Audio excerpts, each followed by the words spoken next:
അപ്പോൾ നമ്മുടെ അടുത്ത ക്ലാസ്സിലേക്ക് വരികയാണ്. അടുത്ത ക്ലാസ്സിൽ പാർട്സ് സ്പീച്ചാണ്. നിങ്ങൾ സംശയം പറഞ്ഞിരുന്നാലും പാർട്സ് സ്പീച്ച് എന്ന് പറഞ്ഞ് നിങ്ങളുടെ സിലബസിൽ പറയുന്നില്ല എങ്കിലും ഞാൻ ഓരോ പാർട്സും പറഞ്ഞിട്ട് ആ പാർട്സിൽ എന്താണ് ചോദിക്കാറുള്ളതെന്ന് ഒന്ന് പറയാം. അപ്പോൾ അതെളുപ്പോൾ ഏറ്റവും ലേറ്റസ്റ്റ് ഗ്രാമറിലേക്കൊന്നും വരണ്ട, അത്രയൊന്നും PSC ചോദിക്കത്തില്ല, പേടിക്കണ്ട.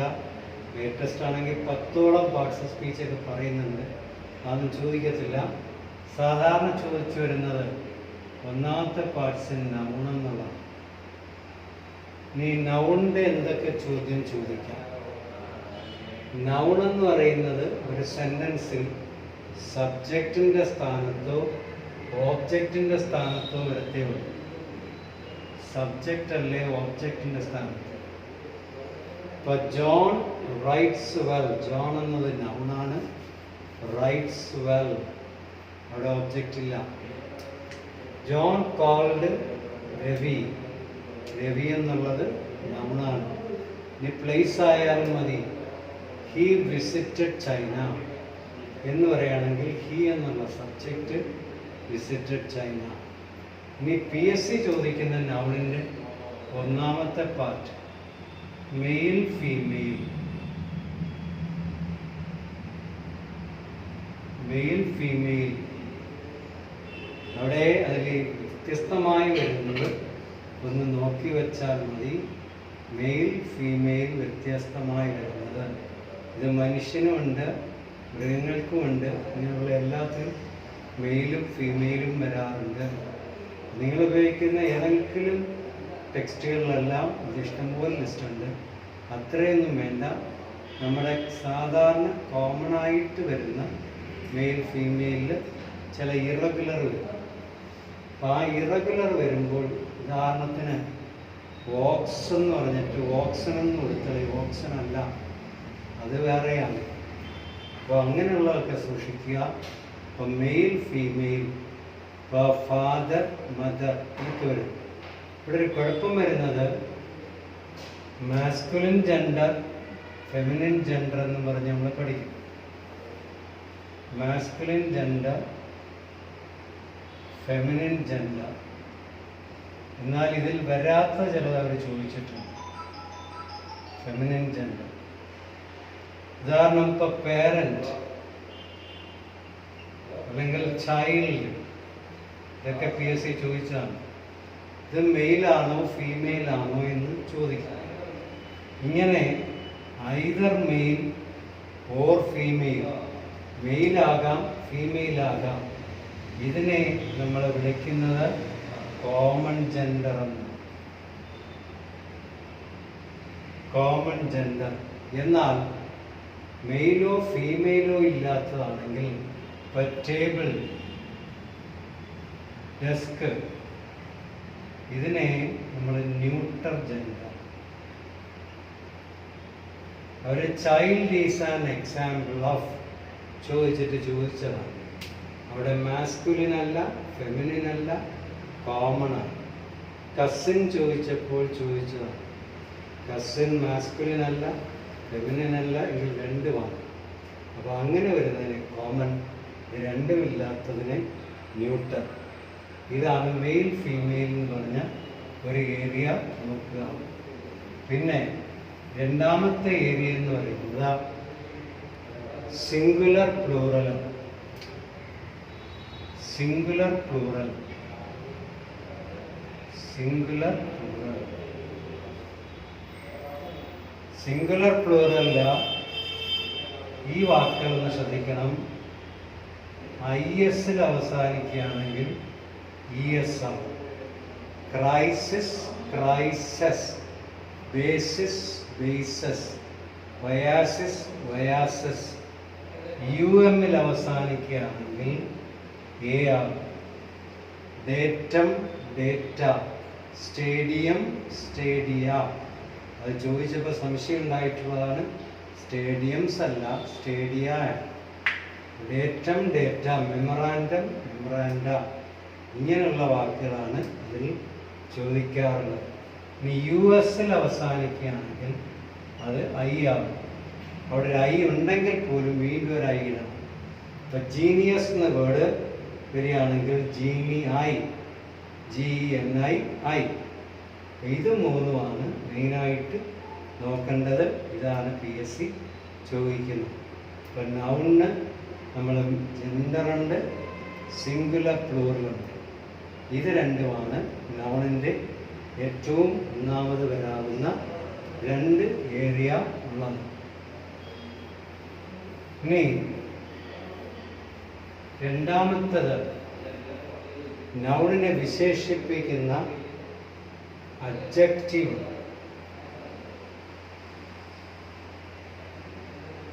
അഡ്ജക്റ്റീവിൽ നിങ്ങൾ ആകെ നോക്കേണ്ടത് ഈ ഒരു പാർട്ടാണ്. Positive, comparative, superlative.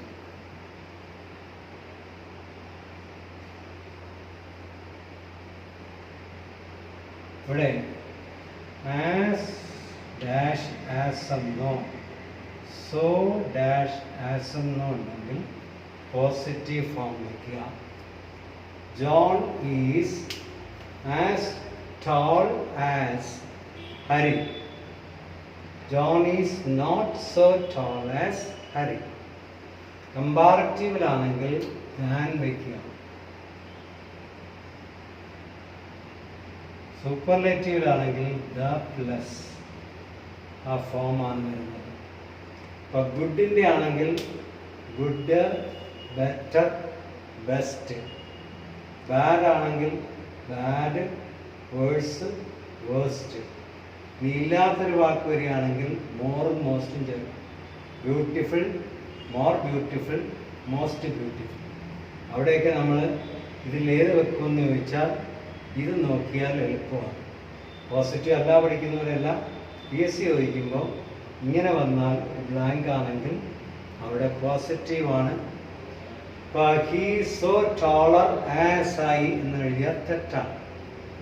പിന്നെ ഒരു സംശയം ഉണ്ടാകാറുള്ളത് ഇവിടെ ഒരുപാട് വട്ടം പലർക്ക് സംശയം തോന്നിയ he is taller than I ആണോ മീ ആണോ എന്നാണ്. ഒരു സംശയവും വേണ്ട. ഇങ്ങനെ ഉപയോഗിക്കുകയാണെങ്കിൽ ഐ എന്നത് 100% ടിക്ക് ചെയ്യാം. ഐ എന്ന സബ്ജക്റ്റ് ഫോമേ വരാവും. കാരണം ഇതിൻ്റെ ഓബ്ജക്റ്റ് അല്ല ഇവിടെ വരുന്നത്. ഇതിന് തുല്യമായുള്ള കമ്പാരറ്റീവ് ഫോം. അപ്പോൾ he is taller than I. അപ്പോൾ John is taller than she. അതല്ല. അപ്പോൾ ഇങ്ങനെ വരുന്നതാണല്ലേ ഹീ ഈസ് ഓൾഡർ ദാൻ. ഇനി അടുത്ത വരുന്ന ഒരു എക്സ്പ്രഷൻ ചോദിച്ചിട്ടുള്ളത് എൽഡറും ഓൾഡറും തമ്മിലാണ്. അതൊന്ന് സൂക്ഷിച്ചോളണം. എൽഡർ ഓൾഡർ അർത്ഥം എന്നാണ്. ഇത് ഫാമിലി റിലേഷൻ ആണെങ്കിൽ എൽഡറും, അല്ലാതെ കമ്പാരറ്റീവ് ആണെങ്കിൽ ഓൾഡർ ജനറൽ. എന്നാൽ ഇവരൊരു കുഴപ്പം ചെയ്യുന്നത് ദാൻ എന്ന വാക്ക് കേട്ടു. ഇപ്പോൾ John is dash than his brother. നമ്മൾ നോക്കുമ്പോൾ ഇത് ഫാമിലിയാണ്. ഇവിടെ എൽഡർ വെക്കാനൊരു പ്രവണത. എൽഡർ അല്ല, ഓൾഡറാണ്. കാരണം എൽഡറിന് ശേഷം ദാൻ ഉണ്ടാവും. എൽഡർ വരികയാണെങ്കിൽ ഉപയോഗിക്കുന്ന വാക്ക് ടു ആണ്. My brother is elder to me. ഓൾഡറിന് ശേഷമാണെങ്കിൽ ദാൻ കമ്പൽസറിയാണ്. ഇതാണ് അവർ അഡ്ജക്റ്റീവിൽ ചോദിച്ചിട്ടുള്ള രണ്ട് ഏരിയകൾ. അത് സൂക്ഷിച്ച് ചെയ്താൽ എളുപ്പമായി. മൂന്നാമത്തത് പ്രോനൗണാണ്. പ്രോനൗണിൽ തന്നെ നിങ്ങളുടെ സിലബസിൽ പറയുന്നത് റിഫ്ലെക്സീവ് പ്രോനൗൺ എന്നും പറഞ്ഞാൽ. പ്രോനൗൺ നമ്മൾ നേരത്തെ പറഞ്ഞു first person, second person, third person. First എന്ന് പറയുന്ന I, we, second you, third he, she, it, they. ദേയും വിയും പ്ലൂറൽ, യു രണ്ടുമായിട്ട് ഉപയോഗിക്കാം. You are a student, you are students, ഇത് രണ്ടും ഉപയോഗിക്കാം. ഇവിടെ നിങ്ങൾക്ക് പറഞ്ഞേക്കുന്ന റിഫ്ലക്റ്റീവ് പ്രോനൗൺ, റിഫ്ലെക്സീവ് എന്നാണ്. റിഫ്ലെക്സീവ് എന്താണ്, എംഫാറ്റിക് എന്താണ്, ഇത് പഠിച്ചാൽ മതി. പ്രോനൗണിൽ കൂടുതൽ ചോദിച്ചിട്ടുള്ളത് റിഫ്ലെക്സീവ്, എംഫാറ്റിക്. റിഫ്ലക്ഷൻ എന്ന് പറഞ്ഞു കഴിഞ്ഞാൽ ആ പ്രവൃത്തി തിരിച്ച് അയാൾ, റിഫ്ലക്ഷൻ വെച്ചാൽ കണ്ണാടി, ആ കണ്ണാടി തിരിച്ചു വരിക. അപ്പോൾ ഐ ഹാവ് ടു ബ്ലെയിം, അവർ ചോദിച്ചൊരു ക്വസ്റ്റ്യൻ ഇതാണ്, ഐ ഹാവ് ടു ബ്ലെയിം. 4 ചോയ്സും വിട്ടിട്ട് മീയും മൈസെൽഫും തരും. I have to blame myself, ഇത് 2 രീതിയിൽ ചോദിച്ചിട്ടുണ്ട്. I have to blame myself എന്ന് പറഞ്ഞിട്ട് മൈസെൽഫ് അണ്ടർലൈൻ ചെയ്തിട്ട് റിഫ്ലെക്സീവ്, എംഫാറ്റിക് എന്നൊക്കെ ചോയ്സ് കൊടുത്തിട്ടുണ്ട്. അവിടെ ഇത് റിഫ്ലക്ഷനാണ്, തിരിച്ച് അയാളിലേക്ക് തന്നെ വരുന്നു, അതുകൊണ്ട് ഇത് റിഫ്ലെക്സീവ്. എംഫാറ്റിക് എന്ന് വെച്ചാൽ ചെയ്യുന്ന കാര്യം നമ്മൾ സ്ട്രെസ് ചെയ്യുന്നു, അതധികം ചോദിക്കാറില്ല. I myself did the activity, ഞാൻ തന്നെയാണ് ചെയ്തത് ആ പ്രവൃത്തി, അത് തിരിച്ചു വരുന്നില്ല. ഇതാണ് നിങ്ങളുടെ റിഫ്ലെക്സീവ് പ്രോനൗൺ എന്ന് പറഞ്ഞത്. അപ്പം നൗണിന് ഏതൊക്കെയാണ്, അഡ്ജക്റ്റീവിന് ഏതൊക്കെയാണ്, പ്രോനൗണിന് ഏതൊക്കെയാണ് എന്ന് നമ്മൾ പറഞ്ഞു. ഇനി അടുത്തത് വെർബിന് വരുന്ന ഫോമാണ്. വെർബിൻ്റെ ഫോം നമ്മൾ ശരിക്കും പറഞ്ഞിട്ടുണ്ടായിരുന്നു. വെർബിന് V1, V2, V3 ഇതാണ് മെയിനായിട്ട് നോക്കേണ്ടത്. ഗ്രാമറിൽ V3 2 ഉപയോഗിക്കത്തുള്ളൂ എന്ന് പറഞ്ഞു. ആസോ, ഹാവോ, ഹാഡോ. V2 ആണെങ്കിൽ പിന്നെ പാസീവ് വോയിസിൽ V2 ആണെങ്കിൽ ഒരിടത്തേ ഉള്ളൂ, സിമ്പിൾ പാസ്റ്റ് പോസിറ്റീവ്, അല്ലാതെ വേറെയൊന്നും ഉപയോഗിക്കില്ല. അത് നെഗറ്റീവ് ആണെങ്കിൽ പോലും ഇപ്പോൾ ഐ സ്പീക്ക്, ഐ സ്പോക്ക്, അതിൻ്റെ negative I did not speak എന്ന്. ഇതാണ് ഇതിൽ വരുന്നത്. അപ്പോൾ ഇതാണ് വെർബിൻ്റെ എങ്കിൽ. ആഡ് വെർബ് എന്ന് പറയുന്നത് വെർബിനെ വിശേഷിപ്പിക്കുന്നു. ഇപ്പോൾ വെർബിനെയാണോ നൗണിനെയാണോ വിശേഷിപ്പിക്കുന്നതെന്ന് സൂക്ഷിച്ചു.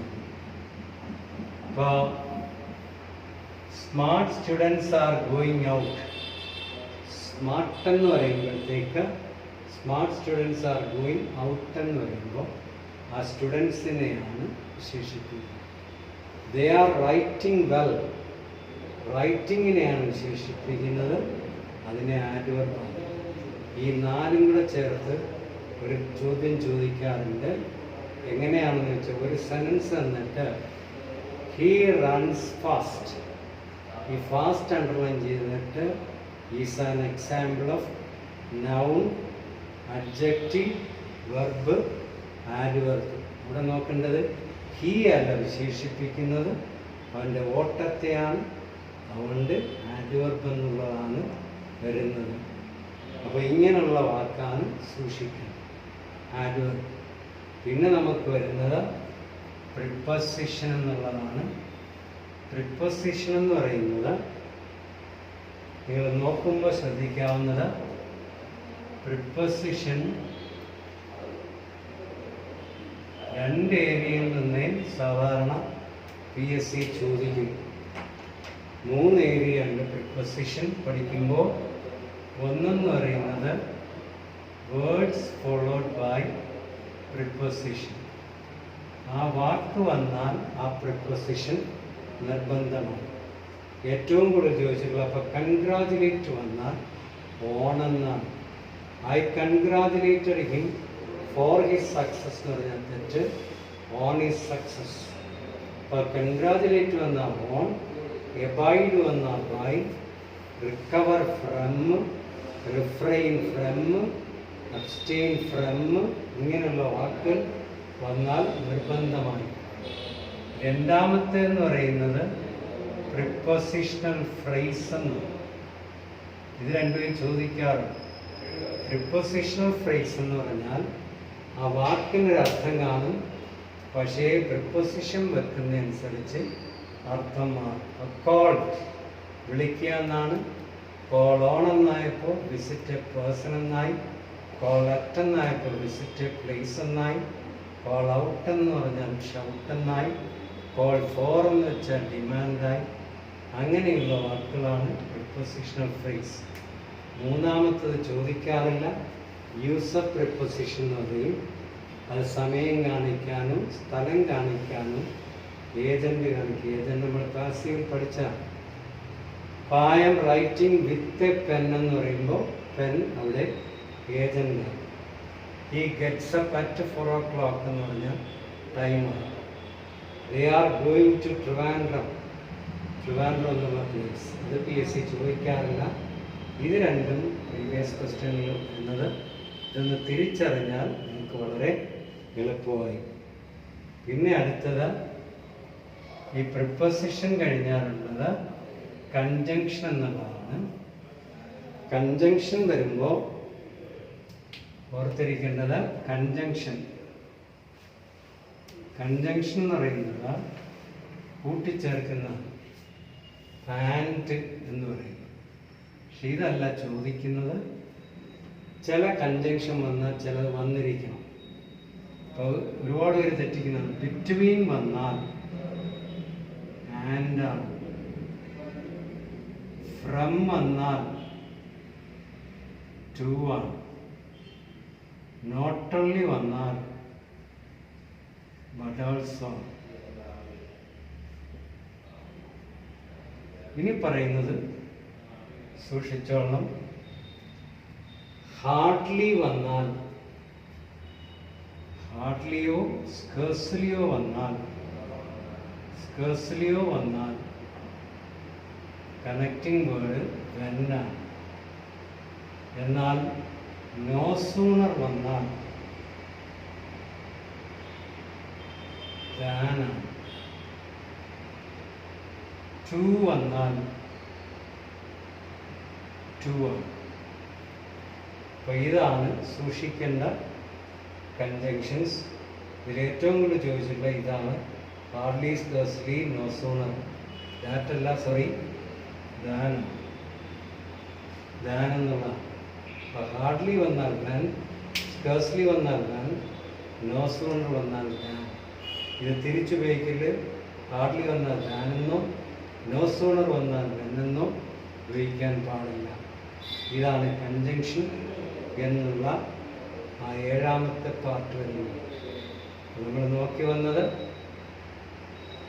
അതിൽ ഒന്നാമത്തത് നൗൺ, രണ്ടാമത്തെ അഡ്ജക്റ്റീവ്, മൂന്നാമത്തെ പ്രോനൗൺ, 4ാമത്തെ വെർബ്, 5ാമത്തെ ആഡ്വർബ്, 6ാമത്തെ പ്രിപ്പോസിഷൻ, 7ാമത്തെ conjunction.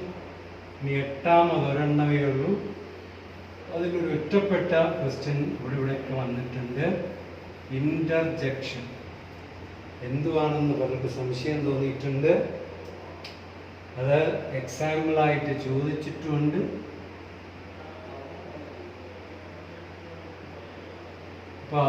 Oh, how cool it is എന്ന് നമ്മൾ നേരത്തെ ഇതിൽ is an example of exclamatory എന്നും തരും, ഇന്റർജെക്ഷൻ എന്നും തരും. ഇവിടെ സൂക്ഷിക്കേണ്ടത് ആ എക്സ്ക്ലെയിം ചെയ്യുന്ന വാക്കിനെ ഇന്റർജെക്ഷൻ എന്നാണ്, ആ സെൻറ്റൻസിനെയാണ് എക്സ്ക്ലമേറ്ററി എന്ന് പറയുക. ആ വാക്കിനെ ഇന്റർജെക്ഷൻ. ആ വാക്ക് എപ്പോൾ വന്നാലും ഓർത്തോടുക, ആ എക്സ്ക്ലമേറ്ററി ഇടുന്നതാണ്. ഇതിനകത്താണ് ചോദിച്ചിരിക്കുന്നതെങ്കിൽ അത് ഇന്റർജെക്ഷൻ. മൊത്തമായിട്ട് അങ്ങനെ ചോദിച്ച് കണ്ടിട്ടില്ല. ഇത് ചോദിച്ചിട്ടുണ്ട് പലപ്പോഴും. ഇതിനാൽ ഇന്റർജെക്ഷൻ, പലപ്പോഴും അത് എക്സ്ക്ലമേറ്ററിന്ന് തെറ്റിദ്ധരിക്കുക.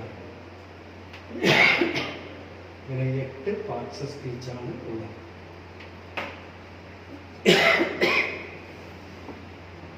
ആവശ്യം പാർട്സ് സ്പീച്ചിൽ നമ്മൾ 8 പാർട്സും അതിലെങ്ങനെയൊക്കെ ചോദിക്കാം എന്നുള്ളത് മാത്രമൊന്ന് പറഞ്ഞു. അപ്പോൾ നിങ്ങൾ നല്ലപോലെ പഠിക്കുക. പാസീവ് വോയിസ് എങ്ങനെയാണ്, റിപ്പോർട്ടഡ് സ്പീച്ച് എങ്ങനെയാണ്, പിന്നെ പാർട്സ് ഓഫ് സ്പീച്ച് എങ്ങനെയാണ്, ഏറ്റവും ചുരുങ്ങിയ മാർഗത്തിൽ, അല്ലാതെ അതിൻ്റെ ഡെഫിനിഷൻ പഠിക്കണ്ട. നൗൺ, വാട്ട് ഈസ് നൗൺ എന്നൊന്നും ചോദിക്കത്തില്ല, വാട്ട് ഈസ് ആൻ ആഡ്വർബ് എന്ന് ചോദിക്കത്തില്ല. അതൊക്കെ നമ്മൾ സ്കൂൾ ലെവലിൽ പഠിക്കുന്നതേ ഉള്ളൂ. എന്നാൽ 8 പാർട്സ് ഓഫ് സ്പീച്ച് അതെന്താണ് എന്നുള്ളതാണ് പുതിയ ഗ്രാമറിൽ. അതല്ല ഡിറ്റർമിനർ എന്നും ആർട്ടിക്കിൾ എന്നൊക്കെ പറഞ്ഞ് വരാറുണ്ട്. അതൊന്നും നമ്മുടെ PSC പരീക്ഷയിൽ കയറി വന്നിട്ടില്ല. അതൊക്കെ വേറെ വേറെ ഐറ്റമായിട്ട് തന്നെ ആർട്ടിക്കിൾ എന്നൊക്കെ പറഞ്ഞ് ചോദിച്ചിട്ടുമുണ്ട്. ഇത്രയും മനസ്സിലായെന്ന് വിചാരിക്കുന്നു. എന്തെങ്കിലും ഡൗട്ട്സുകൾ ഉണ്ടെന്നുണ്ടെങ്കിൽ പിന്നീട് അറിയിച്ചു കഴിഞ്ഞാൽ നമുക്കത് കറക്റ്റ് ചെയ്യാം, അല്ലെങ്കിൽ ചെയ്തത് ചെക്ക് ചെയ്യാം. അതുകൊണ്ട് യാതൊരു സംശയവും വേണ്ട. UP എക്സാമിനെ സംബന്ധിച്ച് വളരെ സിമ്പിളായിട്ടുള്ള ഇംഗ്ലീഷാണ് ചോദിക്കുന്നത്. ആ പാർട്സ് നെഗ്ലക്റ്റ് ചെയ്യരുത്, കാരണം ഓരോ പാർട്സും വളരെ പ്രധാനമുള്ളതാണ്. ഇപ്പോൾ UPയിലേക്ക് ഒരുപാട് വേക്കൻസി എന്ന് പറഞ്ഞ് എല്ലാ ഇതിലും റിപ്പോർട്ട് ചെയ്യുന്നു. അത് BEdകാർക്കൂടെ ഉള്ളതുകൊണ്ടാണ് ഇംഗ്ലീഷ് പാർട്ട് വരുന്ന. ഇനി അവരെഴുതുന്നതെന്ന് പറഞ്ഞ് നിങ്ങൾ പേടിക്കാനൊന്നുമില്ല. ഈ TTC ആയാലും BEdകാരായാലും എല്ലാവരുടെയും മെത്തഡോളജിയും അല്ലെങ്കിൽ പെഡഗോഗി എല്ലാം ഒന്ന് തന്നെ രീതിയിലാണ്. അതുകൊണ്ട് നല്ലപോലെ ചെയ്യാം. Wish you all the best. See you later.